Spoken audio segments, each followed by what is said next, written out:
एक इंसान के दिमाग में ऐसे ही बैठा तो इतना बड़ा हॉस्पिटल है तो महंगा भी होगा, इलाज भी अच्छा ही होगा। ये दिमाग में बैठा ही है, चाहे उसका आंसर हम लोग बोले। इसका दो दिमाग है हमारा, एक तो लॉजिकल ब्रेन है, दूसरा है हमारा दिल। जिस तरह से हम जब डरावनी मूवी देखने जाते हैं और कोई डरावना सीन आता है, हमें पता है कि वो भूत जो है वो आके हमें खा नहीं जाएगा, फिर भी हम डरते हैं। स्कैरी हाउस में, मॉल में हम जाते हैं 30 रुपए लेके, टिकट लेके, पता है कि वी आर सेफ, फिर भी हम डरते हैं। कई बार हमारा जो ब्रेन है वो बाईपास करके वो जो हार्ट है जो बोलता है वही मान लेता है। तो इस वक्त आप जो कैंपस में है, ये एशिया का सबसे बड़ा इंटीग्रेटेड मेडिसिन। इंटीग्रेटेड मेडिसिन मतलब जहाँ पे सारे पद्धति, आयुर्वेद हो, नेचुरोपैथी हो, योगा हो, एलोपैथ हो, even we are trying to include बाकी जो ट्रेडिशनल पद्धति है, वियतनामीज पद्धति को भी हम इंक्लूड कर रहे हैं। बेस्ट ऑफ ऑल, तो आप बोल सकते हैं ये कैंपस है देश का, एशिया का सबसे बड़ा campus.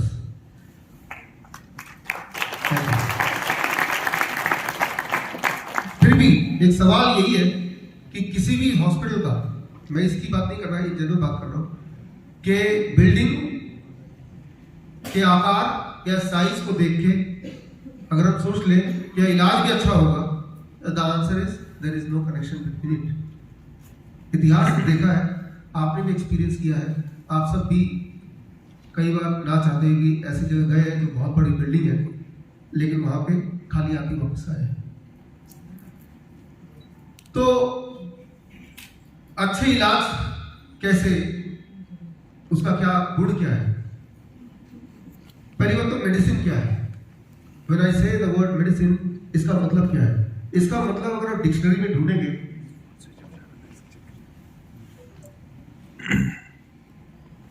Oxford dictionary science of preventing and treating illness, ये मेडिसिन का डेफिनेशन है। कैम्ब्रिज डिक्शनरी का science of dealing with preserving of health and preventing and treating disease और इंजरी। तो कोई भी ऐसी चीज जो साइंटिफिकली प्रूवन है, जिससे हेल्थ प्रिजर्व होती हो, प्रिवेंट होती हो, या कोई अगर बीमार पड़ गया तो ठीक हो जाता है, कोई भी ऐसी चीज, वो जरूरी नहीं कि वो कोई टैबलेट हो, सर्जरी हो, टॉनिक हो, तभी वो मेडिसिन है। Medicine is something which can help you to remain healthy. Medicine क्या है? जिसकी मदद से आप हेल्दी रह पाए, वो मेडिसिन। और वो साइंटिफिकली प्रूवन होना चाहिए, वो साइंस होना चाहिए, तो वो medicine. So if that is so, अगर ये डेफिनेशन है मेडिसिन का, तो इस डेफिनेशन के अनुसार अगर हम लेके चलते हैं 2017 का नोबेल प्राइज विनिंग साइंस, वो तो यही कहता है कि आपके बॉडी में एक क्लॉक है, जो आपने पढ़ा हमारे जीरो वर्ल्ड ट्रेनिंग में, बॉडी क्लॉक है। वो बॉडी क्लॉक को अगर आप बिगाड़ देंगे तो सारी बीमारियां आने लगेंगी, cancer, heart disease, diabetes, hypertension, body में दर्द, एक्सेट्रा एक्सेट्रा। वही बॉडी क्लॉक को ठीक करने लग जाएंगे, अगर वो ठीक हो जाती है तो बीमारियां अपने आप ठीक होने लगती हैं। सो ये तो है 2017 का नोबेल प्राइज विनिंग साइंस, कि ले दे के आपके हमारे अंदर एक बॉडी क्लॉक है, और वो बॉडी क्लॉक तय करता है उसका ठीक रहना या नहीं ठीक रहना, तय करता है आप बीमार होंगे, बीमार रहेंगे, या आप ठीक हो जाएंगे। यहां तक तो हमने देखा। अब यहां पे ये जिक्र नहीं है कि वो टैबलेट से ठीक होंगे, टॉनिक से ठीक होंगे, किन चीजों से ठीक होंगे। उस बॉडी क्लॉक को ठीक करने के लिए दवा कुछ भी हो सकती है। जो भी चीज आपके बॉडी क्लॉक को ठीक करे, वही आपकी मेडिसिन है। आज ऐसे 5 मेडिसिन की बात हम करेंगे। पहली मेडिसिन, टाइम एज मेडिसिन, समय ही दवा है, ये हमने सुना है, लेकिन इसको इंप्लीमेंट कैसे करें? How to implement it, scientifically implement कैसे करें? तो वो कुछ ऐसा हो जाएगा 8 घंटे के ब्रैकेट में अगर आप खाने शुरू कर दें, अगर आप ये डिसाइड कर लें I will eat in the bracket of 8 hours, खास तौर पे जो लोग बीमार हैं, कैंसर के मरीज, हार्ट डिजीज के मरीज, फॉर एग्जाम्पल 10 बजे से लेकर शाम के 6 बजे ही मैं खाऊंगा। मैं ये नहीं बोल रहा हूँ कि क्या खाना है, कितना खाना है, उस पर हम बात नहीं कर रहे, हम सिर्फ टाइम पे बात कर रहे हैं कि जो भी कुछ मैं खाऊंगा 8 घंटे के ब्रैकेट में, तो जो भी आप खाते आए हैं वही खाएंगे। सिर्फ इतना करेंगे तो भी आपका बॉडी क्लॉक, सर्केडियन रिदम वो ठीक होने लगती है। और ऐसा देखा गया है, कई बार देखा गया है, जिन लोगों ने ऐसा किया उनकी बीमारियां रिवर्स होने लगी है। ये कई सारे रेफरेंसेस हैं, उनकी बीमारियां ठीक होने लगी। यानी कि एक दवा तो मुफ्त का हमारे पास है ही, आपके पास, मेरे पास, किसी के पास भी कोई, हमारे पास जब पेशेंट आते हैं कैंसर के, तो बस पहला टाइम एज मेडिसिन। वो तो इतना बीमार है, वो तो वैसे ही मरने वाला है, वो तो मार ही जाएगा, और हम कुछ ज्यादा कुछ मांग नहीं रहे, सिर्फ इतना बोल रहे हैं whatever you are eating, eat with the bracket of 8 hours, that's all. तो उससे क्या हम कैंसर ठीक कर रहे हैं? Maybe we are correcting the body clock, और वो बॉडी क्लॉक जब करेक्ट होने लगेगा तो बॉडी के अंदर जो प्रॉब्लम्स है उसकी वजह से वो भी करेक्ट होने लगेगी। So time becomes a medicine, that is the first medicine, time as medicine. क्या ये काम करता है? ये तो काम करता है, नुकसान तो कुछ है ही नहीं ना। आप एक ट्रायल कर सकते हो, इसके लिए बहुत बीमार होने की आवश्यकता नहीं है। सुनो, आप अभी से लेके 1 हफ्ते तक, ओनली 7 डेज, आप इस पहले मेडिसिन को यूज करके देखेंगे। आप ये देखेंगे आपका ब्लड प्रेशर, आपका ब्लड शुगर, आपका बॉडी वेट नीचे जाने लगेगा। 1 हफ्ते में आपकी एनर्जी लेवल ऊपर जाने लगेगी, 1 हफ्ते में। तो इससे आपको आइडिया हो जाएगा that time can work as a medicine. जिंदगी भर नहीं करना है, 3 महीने, अबाउट 8 weeks to 12 weeks, और जब ठीक हो गए तो 8 घंटे के ब्रैकेट को आपने 10 घंटा 12 घंटा बना दिया। हमारे हिम्स हॉस्पिटल में 11 घंटे का ब्रैकेट, पेशेंट को 11 घंटे के बीच में ही देते हैं खाना ज़्यादा। जो तो कैंसर के पेशेंट है, we try to give them 8 घंटे के ब्रैकेट। तो ये टाइम एज मेडिसिन तो आप घर पे भी कर सकते हैं। तो सबसे पहले जो भी लोग मुझे सुन रहे हैं ऑनलाइन भी, time as medicine you can try. नुकसान कुछ नहीं है, ऐसा नहीं कि जो हेल्दी वो कर ही नहीं सकता, जो हेल्दी है वो करेगा तो उसको कुछ ना कुछ लाभ ही दिखेगा। We eat with the packet of 8 hours. इसका उल्टा कर लेते हैं, 16 आवर्स, 16 घंटे रोज खाना है। खाने की क्वांटिटी नहीं बढ़ाने की बात कर रहा हूं, बस खाने को फैला देना। सुबह 6 बजे उठे, कुछ ना कुछ खा लिया, फिर 1-2 घंटे बाद फिर खा लिया, रात के 10 बजे तक खाते ही रहे। तो सेम अमाउंट ऑफ फूड है, सेम काइंड ऑफ फूड है, द ओनली थिंग इज हमने उसके टाइम स्पैन को डबल कर दिया, 16 घंटे कर दिया।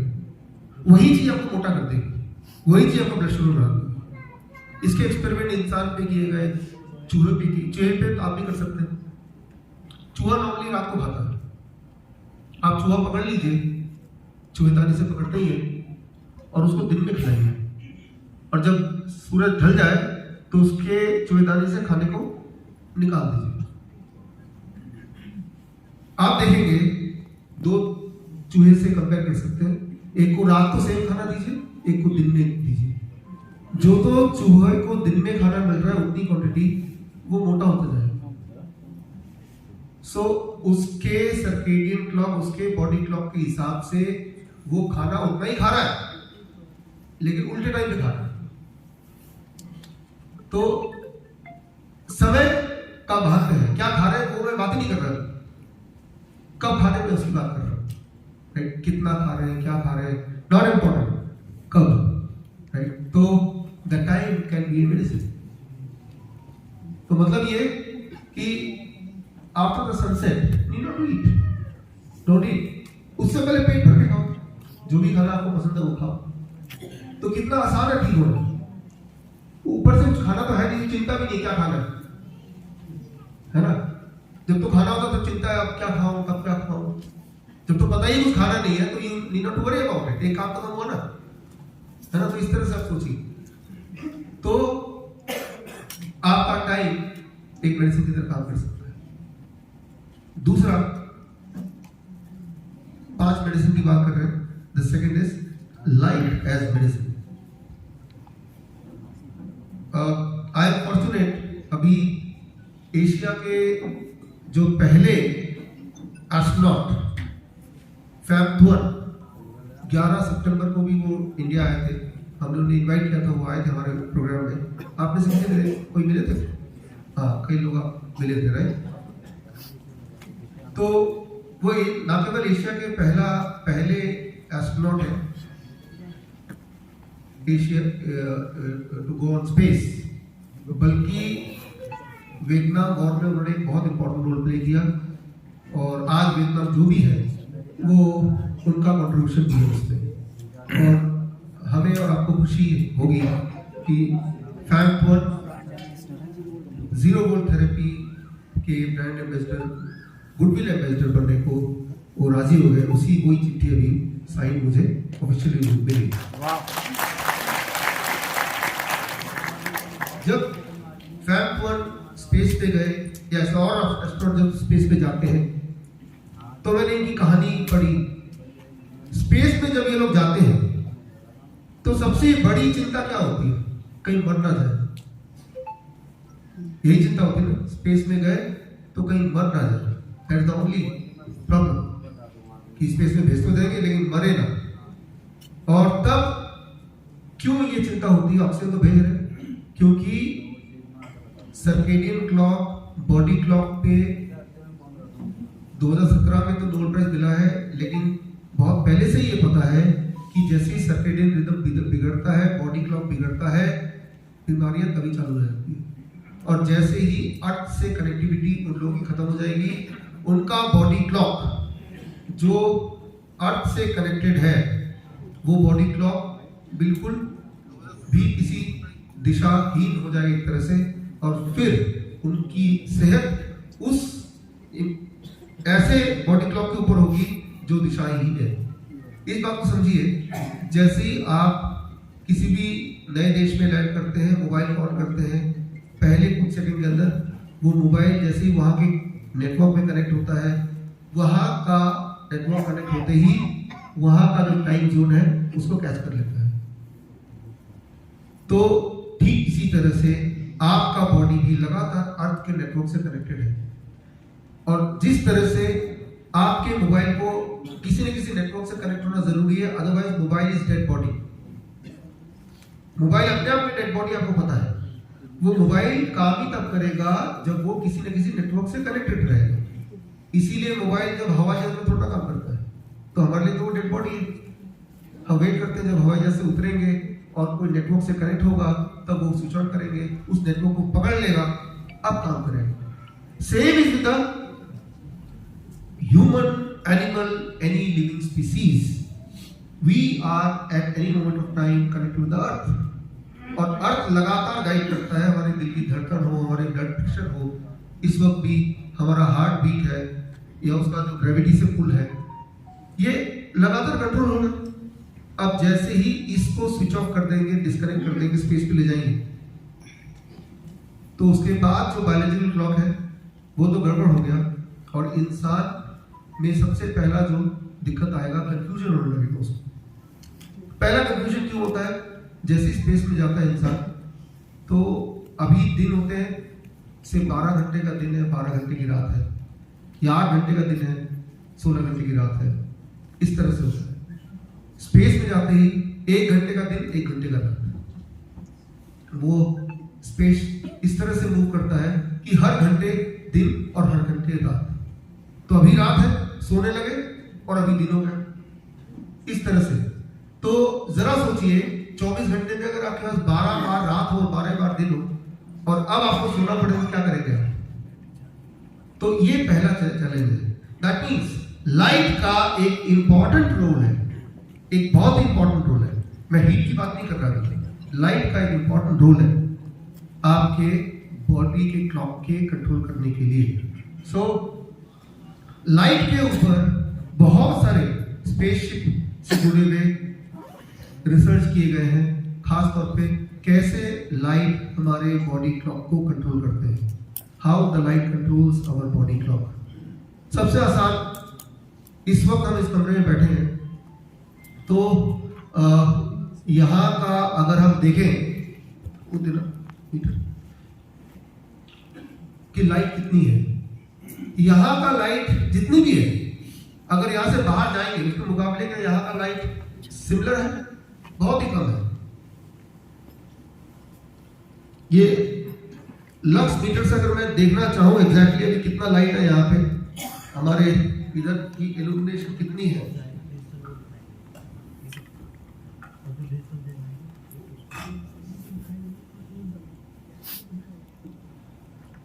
तो एग्जैक्टली 128 है। अभी बाहर मैंने ऑन किया था तो वो था 3000, फिर कुछ देर पहले 10,000, राइट, इस तरह से। तो अभी ये 96 ऐसे कुछ दिखा रहा है, तो दैट इज द लाइट। यहाँ पे लाइट कितनी है, 96 या 98 या 100, जबकि बाहर इसके 100 गुना या 1000 गुना ज्यादा लाइट है, राइट। स्पेस में जब वो जाते हैं तो उनकी मजबूरी है कि लाइट उनके कंट्रोल में नहीं है, लेकिन अब हम क्या करते हैं एज ए ह्यूमन, हमने अपने आप को लाइट से बचा के रखा, छुपा के रखा हुआ है, यह हमारी आदत है। अगर हम 1000 लक्स ऑफ लाइट से नीचे दिन स्पेंड कर रहे हैं, जो कि स्पेंड कर ही रहे हैं, चाहे ऑफिस में है, चाहे घर में है, चाहे इस हॉल में है, तो स्पेस के रिसर्च के अनुसार हमारे बॉडी की जो सर्केडियन रिदम है वो धीरे धीरे बिगड़ी। हमें क्यों नहीं एहसास होता? वो इसलिए एहसास नहीं होता, मान लो आपका जो घड़ी है, मैं आपके घड़ी का रोज 1 सेकंड कम कर देता हूं, तो आपको एक दिन में नहीं पता चलेगा, लेकिन 10 साल बाद पता चल जाएगा, काफी कम हो चुका होगा, आप काफी लेट हो चुके होंगे। ठीक उसी तरह से light works as a medicine, वो आपके बॉडी के क्लॉक को लगातार एनर्जी देता है, उसको क्यू देता है कि उसे किस तरह से चलना है। लेकिन अभी मेरे बॉडी के लिए इस लाइट का मतलब कि शाम है, शायद ऐसा वो सोच लेगा, लेकिन थोड़ी देर बाद बाहर निकलेगा, फिर सोचेगा नहीं नहीं ये दिन ही है। इस कंफ्यूजन में 1-2 सेकंड मेरा जो बॉडी क्लॉक है इधर उधर हो जाएगा, और ऐसा होता रहेगा कई कई महीनों तक, सालों तक। फिर जब बीमार पड़ेंगे, किसी भी हॉस्पिटल में जाएंगे, कोई भी मेडिसिन लें, लेकिन याद रखिए जो कॉज है वो कॉज जब तक हटेगा नहीं तब तो ठीक थोड़ा होगा। आराम मिल सकता है लेकिन ठीक तभी होगा जो मेन उसका रेमेडी है। तो ये that is part of education, क्योंकि ये सिर्फ हॉस्पिटल आके ठीक नहीं होगा, इसको घर पे ठीक रखना पड़ेगा, खास तौर पे वो लोग जो बहुत बीमार पड़ चुके हैं। मैं ऐसा नहीं बोल रहा लाइट की वजह से सब लोग बीमार पड़ जाते हैं, बट इसका एक रोल है, इसका भी रोल है, इसका बहुत इंपॉर्टेंट रोल है। ये इंपॉर्टेंस उनको पता है जो स्पेस में जाते हैं, तो उसका वो ध्यान रखते हैं कि 24 घंटे में 12 घंटे उनको रात दिखे, 12 घंटे उनको दिन दिखे, तो उस तरह का वो शैडो, उस तरह का आर्टिफिशियल लाइट अपने स्पेस यान के अंदर बना के रखते हैं। और वो ये डिसिप्लिन में रहने की कोशिश करते हैं कि जब तो उनको रात समझना अपने आप को, तब वो खिड़की से बाहर देखेंगे नहीं कि वहां तो दिन होगा, है ना। तो ये वाली ट्रेनिंग भी उनके पार्ट होता है। तो light is also a medicine. For example छोटी सी बात करते हैं, रात को कई लोग बोलते हैं कि सो के उठते आधी रात को टॉयलेट जाना पड़ता है और फिर नींद ही नहीं आती, होता है ना। जैसे आप टॉयलेट जाते हैं, आपने स्विच ऑन कर दिया लाइट टॉयलेट का, एकदम से 1000 लम्स ऑफ लाइट अपने आप होता है, आपके दिमाग में क्या बोला, दिन हो गया, अब नींद कहां से आई। यानी कि इंपॉर्टेंट क्या है कि रात को यानी कि शाम के बाद की लाइट, एटलीस्ट सोने से पहले वाली light, like a candle light,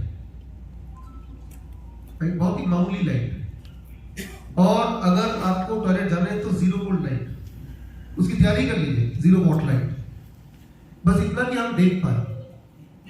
ताकि वो नींद ना टूटे। वो जो नींद फिर नहीं आ रही है या फिर स्ट्रगल करना पड़ रहा है सोने के लिए, वो नींद की गलती नहीं है।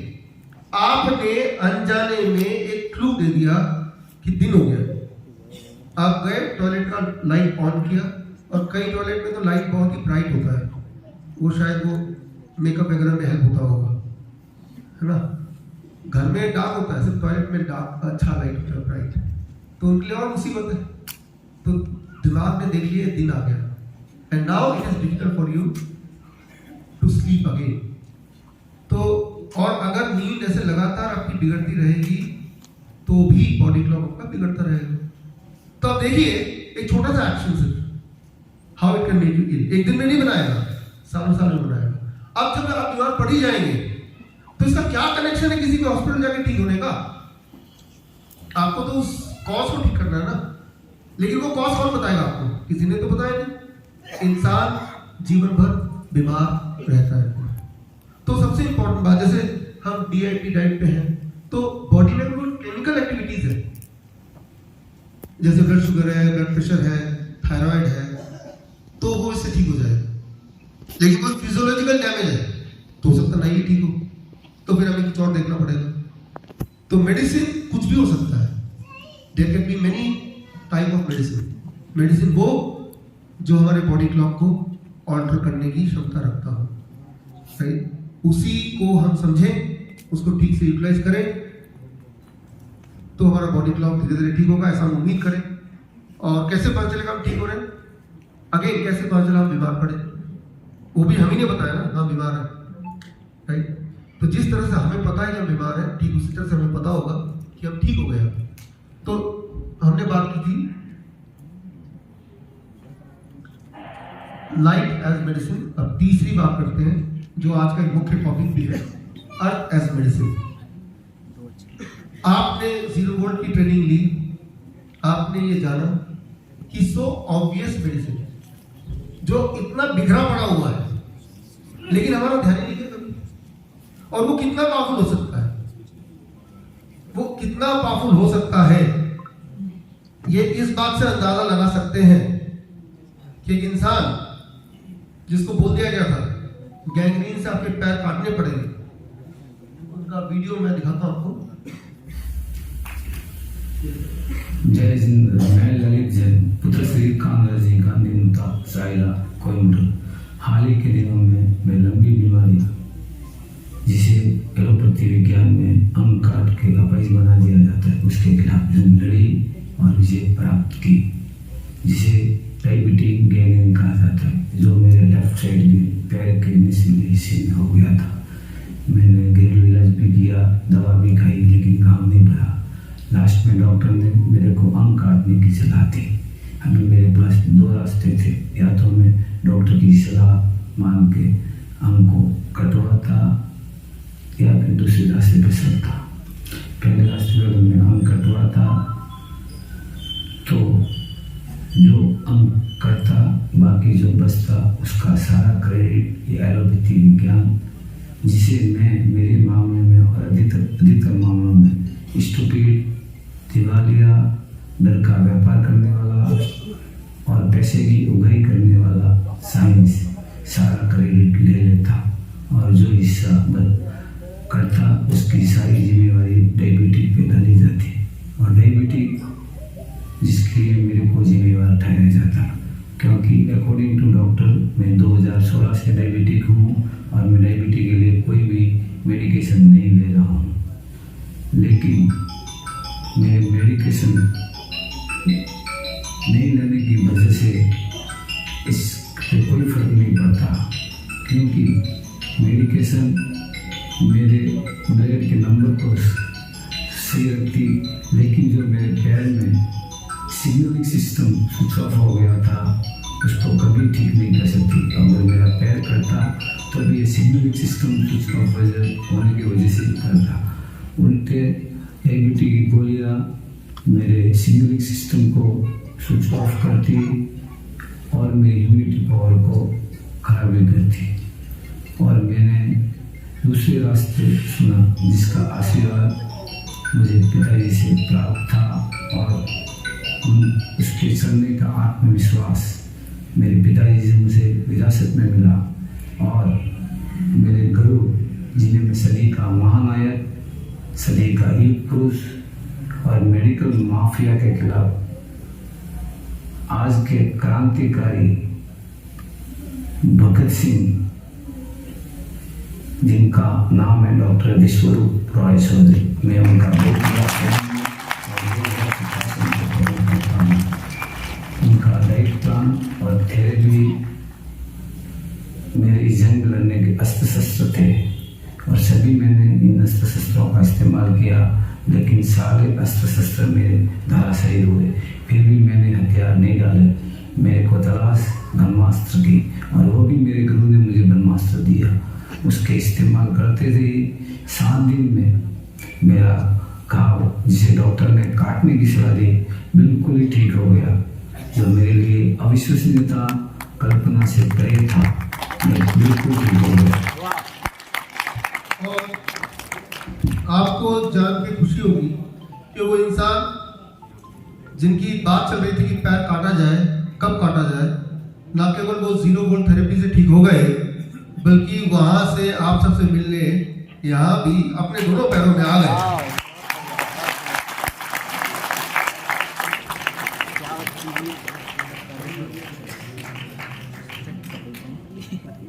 आइए आइए। Thank you.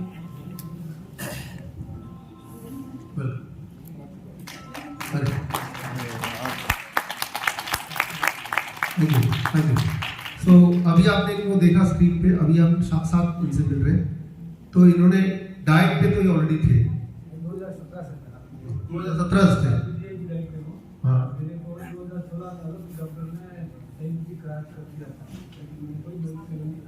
Mic sir,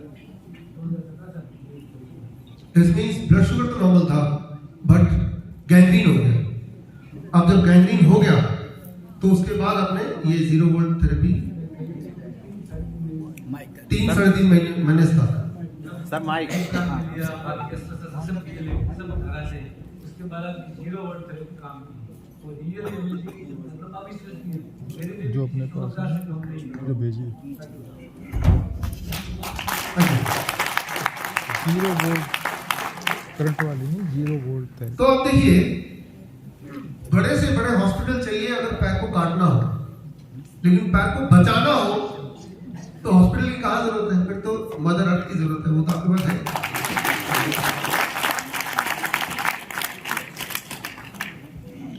so earth is a medicine, being connected with the earth is a medicine.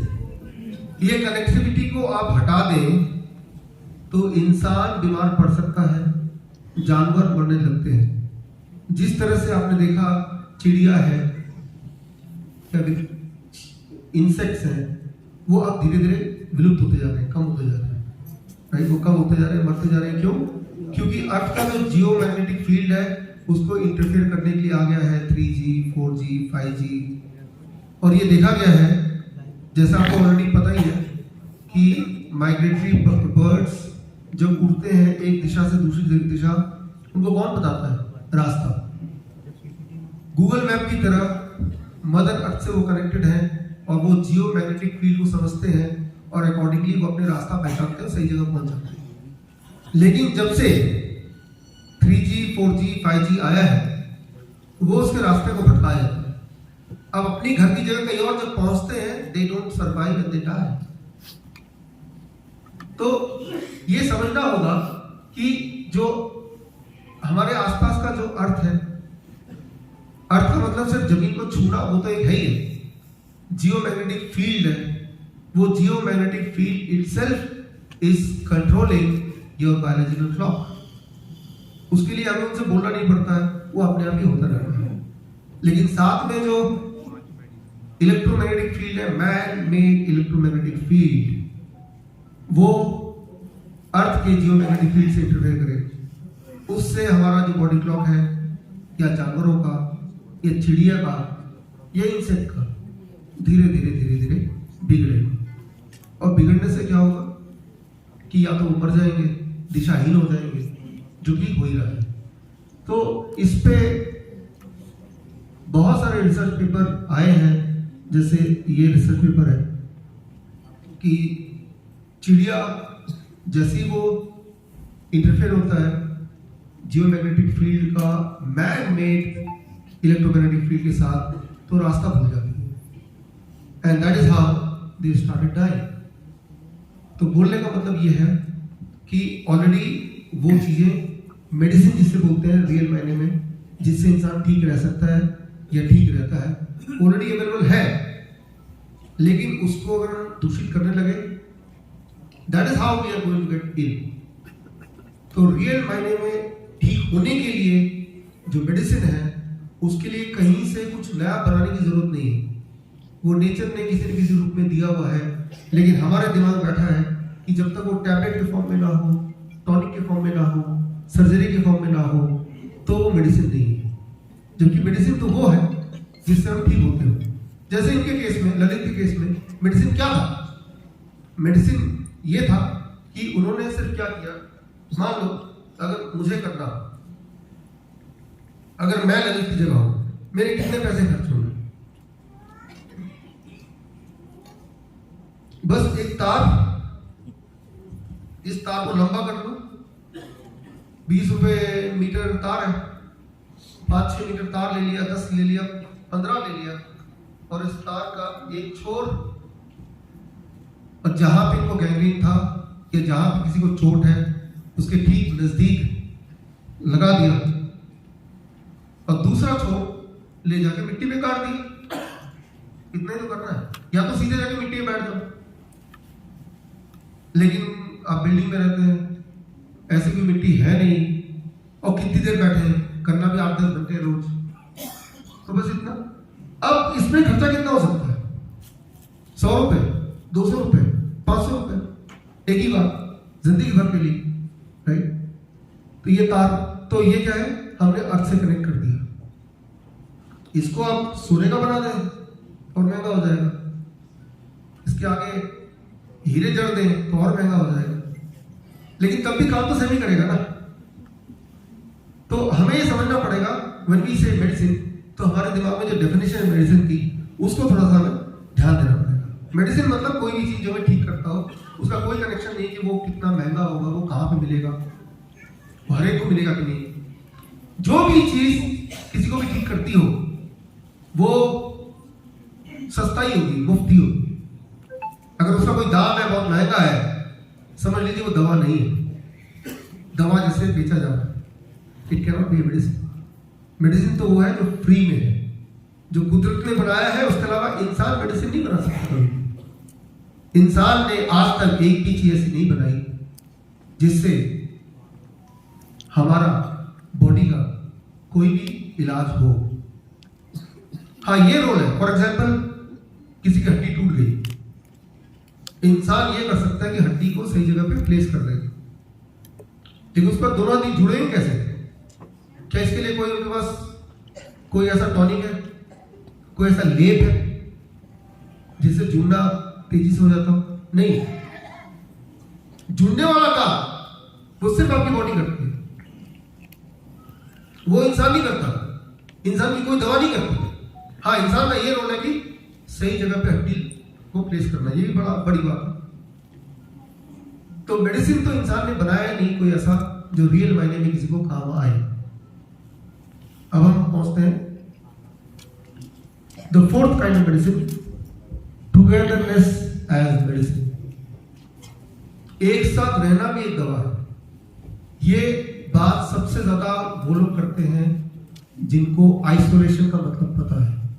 Space में जो लोग यात्री जाते हैं तो ये पता है कि स्पेस में जाते ही ये अकेले पड़ जाएंगे, और अकेलापन इनकी मूड को खराब करेगा, इनकी नींद को खराब करेगा, इनके कंसंट्रेशन को खराब करेगा, इनके मेंटल हेल्थ को खराब करेगा, और इनके फिजिकल हेल्थ को भी फिर इम्पैक्ट करेगा।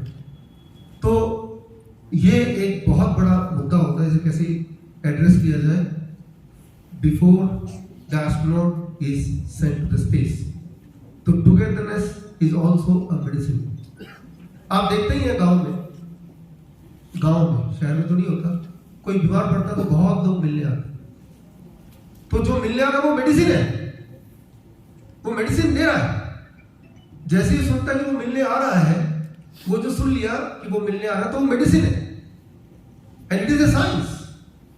नासा में और भी जितने भी स्पेस स्टेशन है वो इसी पे रिजल्ट करते हैं, that togetherness becomes a medicine and isolation अगर करते हैं, उल्टा करते हैं, so that becomes a disease, right. तो इस पे अगर आपको डिटेल में जाना है, you can see this research paper. इस पे कई सारे रिसर्च पेपर है जिसमें ये देखा गया है कि इंसान को लेके बाकी लोगों से अलग कर दो, इंसान बीमार होता जाएगा। फिर उसी इंसान को उठाओ, बाकी लोगों के बीच में डाल दो, अपने आप ठीक होने लगता है। पिछले 2-3 साल में आपने एक कॉन्सेप्ट सुना, क्वारंटाइन। ऐसा बताया गया कि क्वारंटाइन इसलिए कर रहे हैं ताकि आप ठीक हो जाए, जबकि क्वारंटाइन करने से क्या होगा? एक हेल्दी से हेल्दी इंसान उसको क्वारंटाइन कर दे 14 दिन के लिए, हेल्दी नहीं रह सकता, वो बीमार हो गए हो। और वो प्रूवन है ऑलरेडी, ऐसा नहीं कि नहीं पता, पहले से ही पता है। ये रिसर्च पेपर 2015 का है। किसी भी एक इंसान को बीमार करना हो, बस इतना करना, उसको उठाओ, बाकी उसे अलग कर दो 14 दिन के लिए, बीमार पड़ जाएगा, बात ही खत्म, राइट। तो जो पिछले 2-3 साल में आपने देखा क्वारंटाइन, वो इसलिए नहीं कि आपकी हेल्थ को ठीक करना है, हाँ ठीक करने के बहाने आपको बीमार करना है।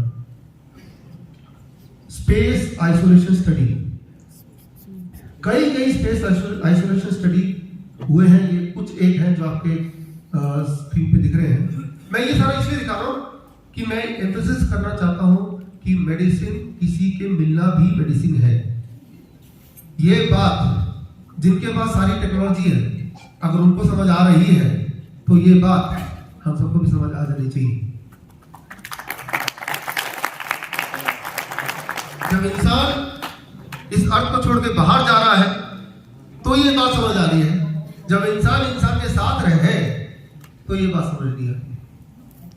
तो हमारा साथ रहना या ये आश्वासन के हम साथ हैं, ये एक बहुत बड़ी मेडिसिन है। Togetherness is a medicine, it's scientifically proven. और जब भी कोई स्पेसशिप जाता है तो ये भी एक मायने रखता है, ये फैक्टर एक इंपॉर्टेंस रखता है।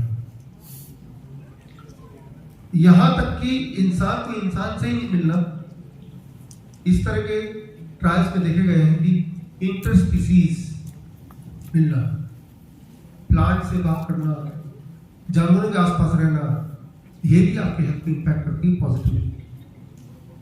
जितना आप बाकी स्पीसीज से दूर होते जाएंगे, आपका बॉडी क्लॉक उससे भी धीरे धीरे डिस्टर्ब होता जाएगा।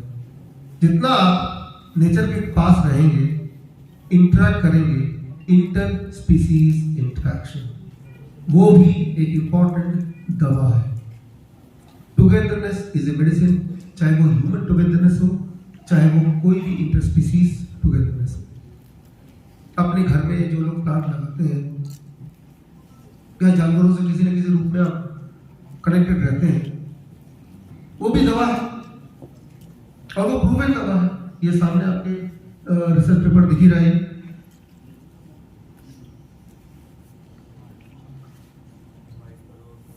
Social interaction has been shown to affect the circadian rhythm in variety of species. इंसान की बात नहीं कर रहे, अलग अलग एनिमल्स में भी ये लिखा गया है। जब सोशली इंटरेक्ट करता है एनिमल या इंसान, तो उसकी हेल्थ अपने आप ठीक होने लगती है। जब उसको आइसोलेशन में रख दिया जाता है तो अपने आप उसकी हेल्थ बिगड़ने लगती है। तो देखिए, अभी तक हमने 4 मेडिसिन की बात की और इनका बहुत बहुत अहम रोल है हमारे हेल्थ को मेंटेन करने में। आप बताइए, इस दुनिया में कौन सा ऐसा हॉस्पिटल है जहां पे ये 4 मेडिसिन दी जाती हो? वो मेडिसिन या तो वो आपका घर है या ये हिम्स है, राइट? तो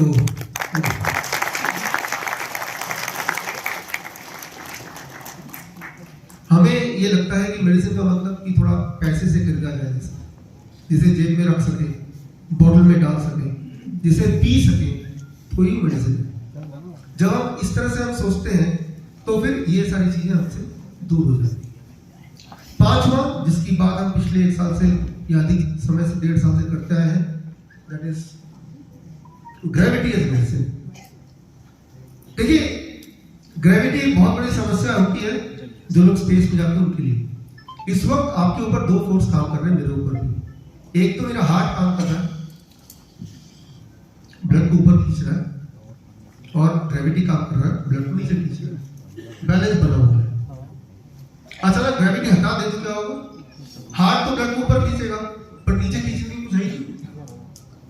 तो धीरे धीरे क्या होगा?